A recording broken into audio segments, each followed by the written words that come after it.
Hello everyone. तो आज जो है हम चैप्टर स्टार्ट करने जा रहे हैं वो इकोलॉजी का चैप्टर है। यानी जो हम इकोलॉजी पढ़ेंगे उसमें जो हमने चैप्टर स्टार्ट किया है वो है इकोसिस्टम। तो हमारा चैप्टर जो है इकोसिस्टम है और इसमें हम क्या कर रहे हैं, लेक्चर नंबर 1 डिस्कस करेंगे। आज जो है, अब तक मेरा नाम आप सबको पता चल गया होगा, मेरा नाम सूरज है, इसलिए मैंने हैशटैग सूरज सर लिख दिया है। तो मैं आपको बता दूं कि आज मेरी थोड़ी एनर्जी लो है क्योंकि मैं थोड़ा सा जो है मुझे कोल्ड वगैरह हो गया है, तो जिससे मुझे बीच बीच में खांसी बहुत ज्यादा आ जा रही है, जिससे आवाज थोड़ी सी बैठी लग रही है।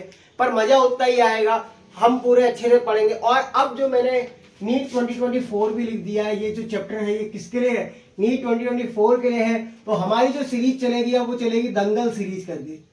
क्या नाम है हमारी सीरीज का? दंगल सीरीज। यानी इसमें हम जो है पूरी तरीके से नीट 2024 की तैयारी करेंगे और कई चैप्टर को खत्म कर चुका हूं मैं, पूरी तरीके से नहीं हुए पर लगभग मैंने कई सारे चैप्टर जो है बनाने शुरू कर दिए। तो आप जो है उन चैप्टरों को देखते रहिए, जुड़े रहिए। आपका जो सपना है वो पूरा हो सकता है अगर आप जुड़े रहेंगे।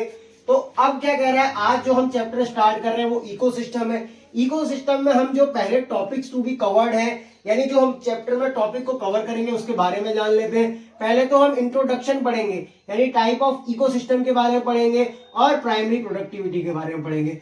अब आज के लेक्चर में हम जो है इंट्रोडक्शन ही पढ़ पाएंगे क्योंकि प्राइमरी प्रोडक्टिविटी नेक्स्ट लेक्चर में आ जाएगा। तो अभी आप जो है इस सीरीज में बने रहिएगा और कंटिन्यूटी को बनाए रखना। तो देखो चैप्टर को हम स्टार्ट करते हैं। ये मैंने एक डायग्राम आपके सामने बनाया है, एक क्या बहुत सारे डायग्राम है। इसमें क्या बताया है, ये अलग अलग इकोसिस्टम को दर्शाया है मैंने। एक तरफ तो पॉन्ड दिखाया है, तालाब या तलुआ जो भी कह लो आप, तो पॉन्ड वगैरह, और दूसरी तरफ क्या होता है, ये माउंटेन्स दिखाई है, माउंटेन्स। तो दंगल सीरीज में आप बने रहिए। अभी जो है बीच में कोई आ गया था, उससे क्या कहते हैं बीच में थोड़ा डिस्टरबेंस हुआ, पर अब कर लेते हैं। पॉन्ड का इकोसिस्टम बनाया है हमने, पॉन्ड के बारे में बताया है और माउंटेन्स दिखाया है, एक फॉरेस्ट टाइप का दिखाया है। इसमें क्या बता रहे हैं ना, जो इकोसिस्टम होता है ना वो क्या होता है, एक फंक्शनल यूनिट होती है। ऐसा नहीं कि उसमें खाली फिजिकल एरिया को देख लिया, नहीं, वो काम भी करना चाहिए। अर्थात जो फंक्शनल यूनिट होगी ना वो इकोसिस्टम होगी। और क्या होनी चाहिए, सेल्फ सस्टेनिंग होनी चाहिए। यानी उसमें जो कार्य चल रहे होंगे वो खुद पर डिपेंड हो, ऐसा नहीं कि वो किसी अदर चीज पे डिपेंड हो। मतलब उसमें फोटोसिंथेसिस चल रही हो, रेस्पिरेशन चल रहा हो, बायोटिक और एबायोटिक कंपोनेंट हो। इसीलिए वो कैसी यूनिट होनी चाहिए sir, self sustaining functional unit होनी चाहिए। और किसके बीच का इंटरेक्शन होता है उसमें क्या कहते हैं, क्या क्या चीजें आती हैं, तो बायोटिक एंड एबायोटिक कंपोनेंट आते हैं। मतलब लिविंग थिंग आती है और नॉन लिविंग थिंग आते हैं। अब हम जो है इकोसिस्टम वर्ड किसने डिराइव किया, तो एजी टांसले है। मतलब इकोसिस्टम वर्ड जो है एजी टेंसले ने दिया था। और इकोसिस्टम क्या है सर, फंक्शनल यूनिट है। तो अभी तक आपके दिमाग में क्या चीज छप गई है, ये चीज छप गई है कि sir it is self sustaining functional unit of biotic and abiotic component and ecosystem is a functional unit. Ecology, अरे कई मैंने इकोलॉजी नहीं पढ़ाया है, कई लोगों ने इकोलॉजी पढ़ा होगा। इकोलॉजी में भी तो कुछ इसी तरीके की डेफिनेशन होती है। क्या डेफिनेशन होती है, उस डेफिनेशन को समझो। कह रहा है study of interaction between biotic and abiotic component. कह रहा है ये स्टडी है किसकी, इंटरैक्शन की। मतलब बायोटिक और एबायोटिक किस तरह से इंटरैक्ट करते हैं, आपस में जुड़े हुए हैं, तो उसकी स्टडी कौन बताता है सर, स्टडी बताता है हमारा इकोलॉजी।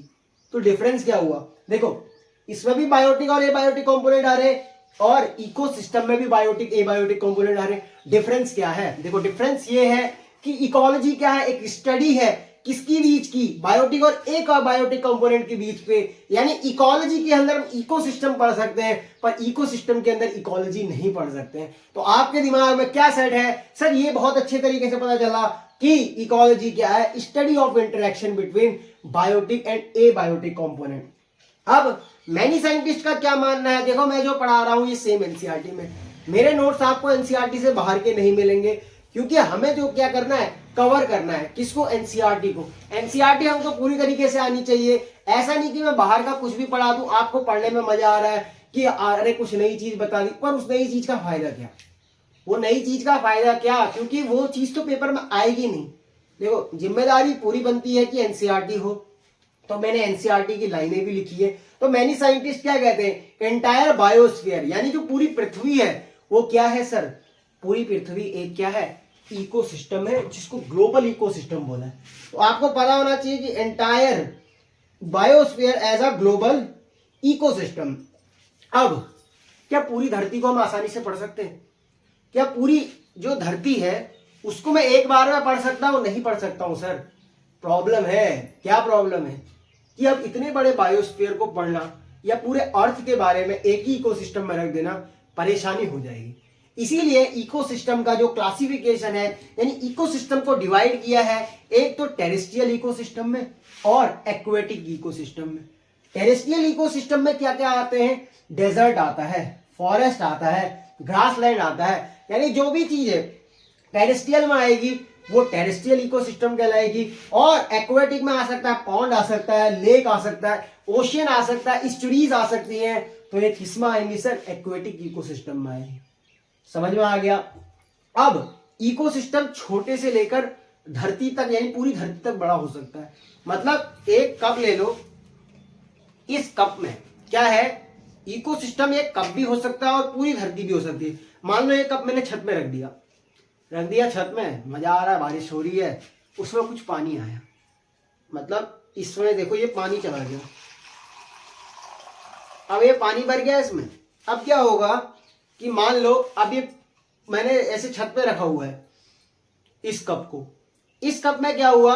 कुछ समय बाद कुछ कीड़े उड़े आने लग गए, कुछ छोटे छोटे फाइटोप्लैंक्टन आ गए, कुछ स्मॉल फिशेस आ गई और कुछ फ्लैजिलेट्स आ गए, डिकम्पोजर्स आ गए।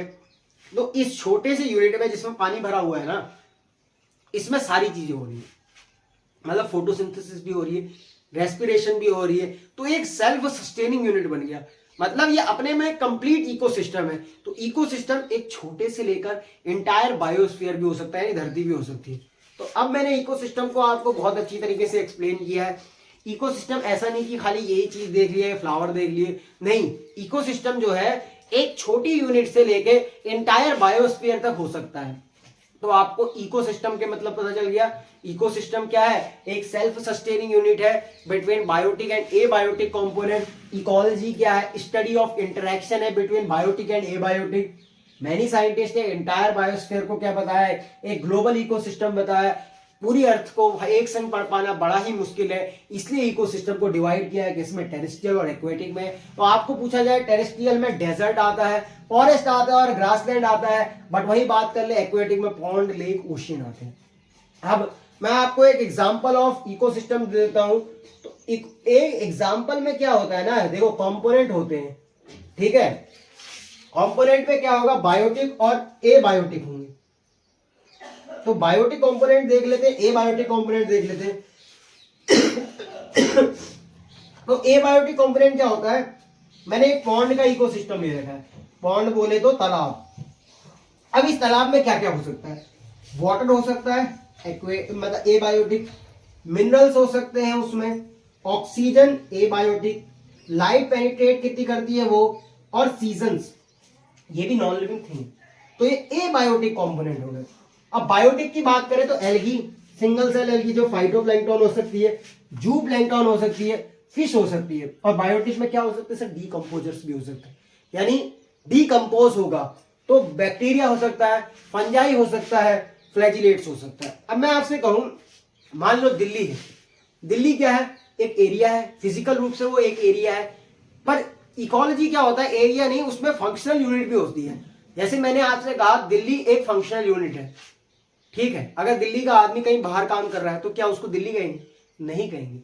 पूरा एक फंक्शनल यूनिट होनी चाहिए, उसमें काम होना चाहिए, उसको बोलते हैं क्या? इकोसिस्टम। तो अब आगे पढ़ लेते हैं कि अगर इस इकोसिस्टम में क्या क्या फंक्शन चल रहे होंगे। ऐसा थोड़ी कि वहां क्लास चल रही होगी, नोट्स बनाए जा रहे होंगे, ऐसा नहीं।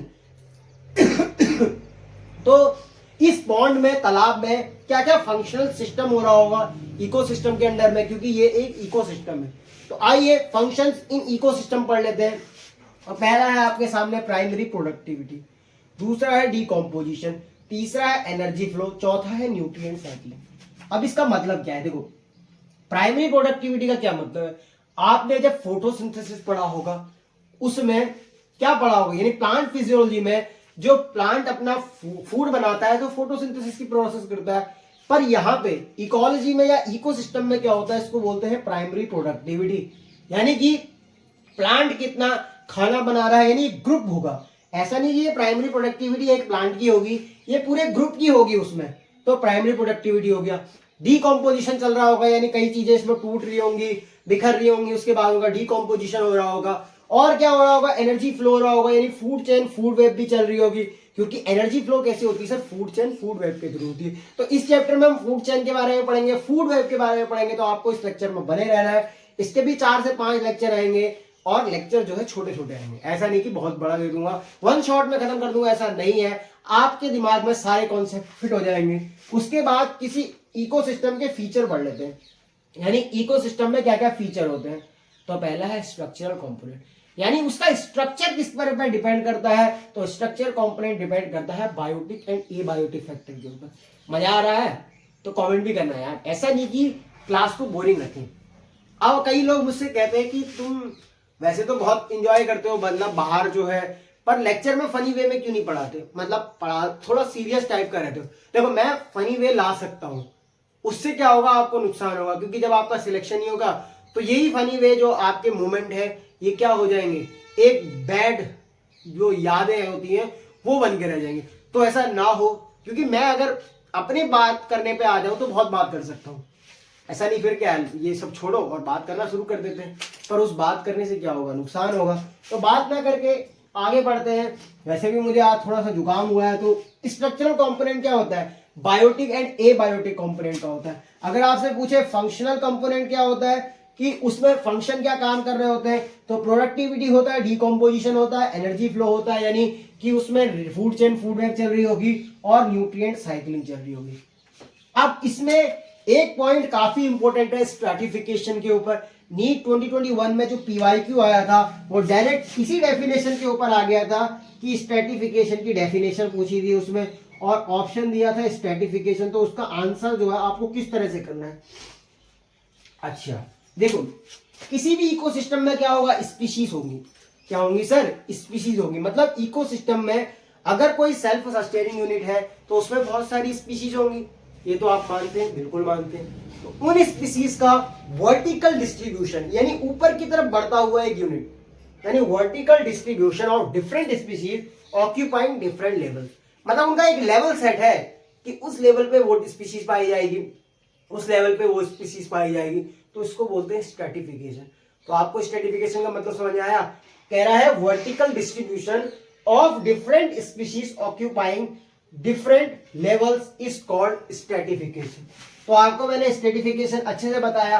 एक एग्जांपल ले लेते हैं। मान लो कि एक क्या है, जंगल है, उस जंगल में क्या है, ये ट्रीज है, ट्रीज से थोड़े छोटे श्रब होते हैं, और जो घास फूस होती है उसको बोलते हैं हर्ब।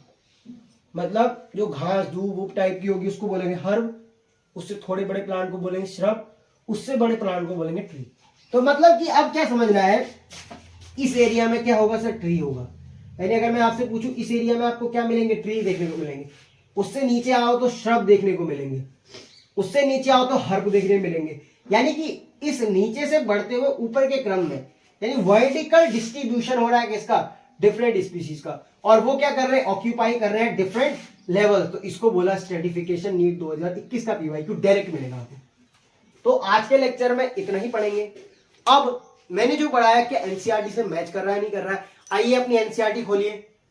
एनसीईआरटी है आपके पास क्लास 12th की, उसमें देखना इकोलॉजी वाला चैप्टर खोलिए, उसके बाद इकोसिस्टम में वहां पहुंचे।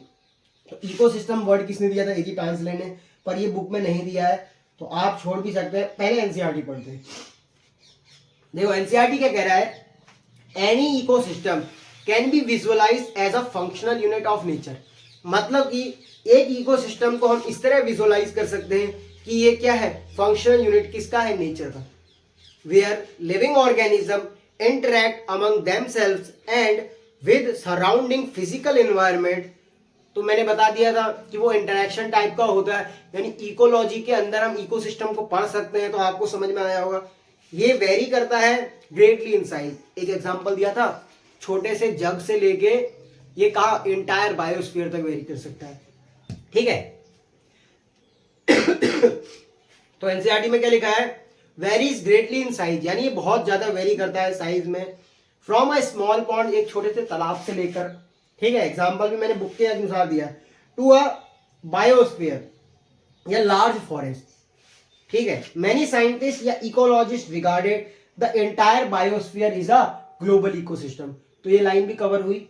फिर क्या कह रहा है, as a composite of all local ecosystem on earth, since ecosystem too much big and complex, so studied at one time it is not possible, it is convenient to divide. ये अच्छा होगा कि हम डिवाइड कर लें ecosystem को इन to basic categories, यानी दो बेसिक कैटेगरी में डाल दें, namely the terrestrial and aquatic. इसमें कौन कौन सी आएगी, टेरेस्ट्रियल आएगी और एक्वेटिक आएगी। देखो, forest, grassland and desert is an example of terrestrial ecosystem, ये आपके सामने लिखा है, forest, desert and grassland is example of terrestrial ecosystem. फिर कह रहा है pond, lake, wetland, river and estuaries are some example of aquatic ecosystem. मैंने सब चीज कवर की हुई है। फिर क्या कह रहा है, क्रॉप फील्ड्स एंड एक्वेरियम में ऑल्सो भी consider as man made ecosystem. Aquarium में क्या करते हैं, मछली होती है, उसमें जो हम सब चीजें ऐड करते हैं, तो एक एक्वेरियम भी मैन मेड इकोसिस्टम हो सकता है, यानी इकोसिस्टम एक छोटी यूनिट से लेके बड़ी यूनिट तक जा सकता है। तो सारी चीजें कवर है। We will first look at structure of the ecosystem in order to appreciate input productivity, यानी वो क्या चीज दे रहा है वो प्रोडक्टिविटी कहलाएगा। यानी फोटोसिंथेसिस हो रही है, रेस्पिरेशन हो रहा है, तो फोटोसिंथेसिस कहाँ बोलते थे, प्लांट फिजियोलॉजी में। यहाँ क्या बोलेंगे सर, प्रोडक्टिविटी के बारे में बताएंगे। तो प्रोडक्टिविटी के बारे में बोलेंगे, transfer of energy food chain, food web के द्वारा हो सकती है, ये बता दिया। न्यूट्रिएंट की साइक्लिंग हो सकती है, output of degradation and energy loss. We will also look at the relationships, यानी साइकिल्स को पढ़ेंगे, चेन्स को पढ़ेंगे, वेब्स यानी जाल को पढ़ेंगे, that are created as a result of this energy flows within this system and their interrelationship. तो इसमें हमें क्या क्या पढ़ना है वो देखा। फिर आपके सामने अगली हेडिंग डली है, ecosystem is a structure and function. मैंने बताया था ना, इकोसिस्टम क्या होता है, एक फिजिकल एरिया तो होता है जहां पे स्ट्रक्चर होता है, पर वो एक फंक्शनल भी होना चाहिए। ऐसा नहीं कि स्ट्रक्चर है फंक्शन नहीं हो रहा है, फंक्शन में क्या पत्थर तोड़े वहां पे काम होना चाहिए। तो देखो, in chapter 13 you have looked at various component of all environment, abiotic and abiotic और बायोटिक। हमने चैप्टर 13 में क्या पढ़ा कि हमने देखा कि various component of the environment वो बदले हैं किसमें, ए बायोटिक और बायोटिक में। You studied how individual biotic and abiotic factors affected each other और सराउंडिंग, यानी सराउंडिंग में किस तरह से इफेक्ट डालते हैं, इसके बारे में पढ़ा। Let us look at these component in more integrated manner and see how the flow of energy take place within these component of the ecosystem। हाँ, फिर कह रहा है interaction of biotic and abiotic component result of physical structure that is characteristic of each ecosystem। फिर कह रहा है identification of numeration of plant and animal species of an ecosystem gives species composition। Line आ गई, vertical distribution of different species occupying at different levels is called stratification. तो देखो, NCERT पूरी cover है हमारे नोट्स में, तो आप एनसीईआरटी ना भी पढ़े तो चलेगा, नोट्स को आप पूरी तरीके से खोल लें। इस नोट्स को आप जो है ज्यादा से ज्यादा मल्टीपल टाइम रिवाइज करें। लेक्चर बहुत बड़े नहीं आते हैं, तो आपको लेक्चर देखने में आसानी होगी। तो आप देख रहे होंगे एनसीईआरटी पूरी कवर होती जा रही है। For example, trees occupy top, यानी ये देखो ट्रीज कहाँ ऑक्यूपाई कर रहे हैं, टॉप पे, ठीक हो गया। Vertical strata of layer of a forest, shrubs is second, देखो श्रब सेकंड नंबर पे आ रहा है, हर्ब इज थर्ड, ठीक है। Herb and grasses occupy bottom layer, यानी सबसे नीचे वाली लेयर में हो रही। तो एक वर्टिकल डिस्ट्रीब्यूशन जा रहा है, ऊपर की ओर जा रहा है। तो आप देख रहे हैं, इसको क्या बोल रहे हैं सर, इसको बोल रहे हैं स्ट्रैटिफिकेशन। ये डायरेक्ट क्वेश्चन था नीट 2021 में, तो आपके जो है क्वेश्चन भी कराए जाएंगे, डीपीपीस भी आएंगे। तो आपको इस दंगल सीरीज में बने रहना है, सूरज सर का साथ नहीं छोड़ना है, क्योंकि आपको लेक्चर देखते रहना है। देखो, कोई भी टीचर पढ़ाने आता है तो वो अपना फायदा देखता है।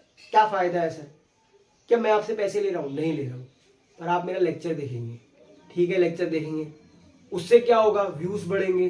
तो कुछ इनपुट मुझे बाद में मिलेगा, अभी कुछ इनपुट नहीं मिल रहा, अभी तो खर्चा ही हो रहा है मार्कर वगैरह का, पर ये कोई चीज ज्यादा नहीं है, ये एक छोटा खर्चा है, पर बाद में इसका इनपुट मिलेगा। तो मतलब जो इनपुट दिया उसका आउटपुट मिलेगा। तो पढ़ लेते हैं हम इसको, क्या ट्रीज हब्स के बारे में पढ़ लिया बॉटम लेयर में। The component of ecosystem are seen to function as a unit when you consider the following aspects. वहां पे क्या देखने को मिलेगा आपको, प्राइमरी प्रोडक्टिविटी या प्रोडक्टिविटी देखने को मिलेगा, डीकम्पोजिशन देखने को मिलेगा, देखो यहाँ पे लिखा हुआ डीकम्पोजिशन, एनर्जी फ्लो देखने को मिलेगा यानी फूड चेन फूड वेव की फॉर्म में, और न्यूट्रिएंट साइकिलिंग देखने को मिलेगी। सब चीज कवर है। फिर देखो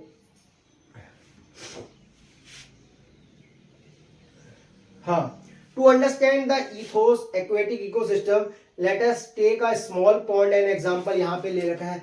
this is fairly a self sustainable unit यानी ये अपने में एक complete unit है, and rather simple example of explain complex interaction between that exist aquatic ecosystem, a pond shallow water body in which all the above mentioned four basic component ecosystem well exhibits। इसमें क्या है, nutrient cycling चल रही है, productivity चल रही है, energy flow चल रहा है और डीकम्पोजिशन चल रहा है।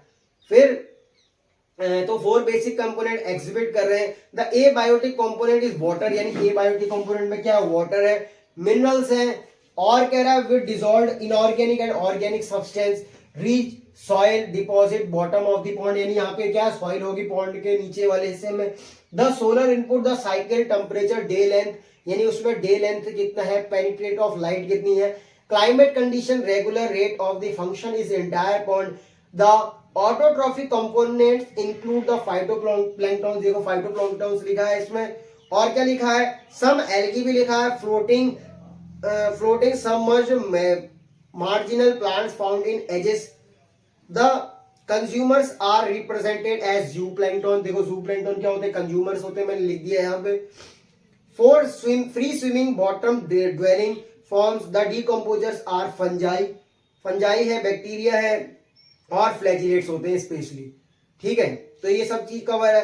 abundant in the bottom of the pond, this system performs all function, कौन कौन से फंक्शन है, of an ecosystem and a biosphere is a whole।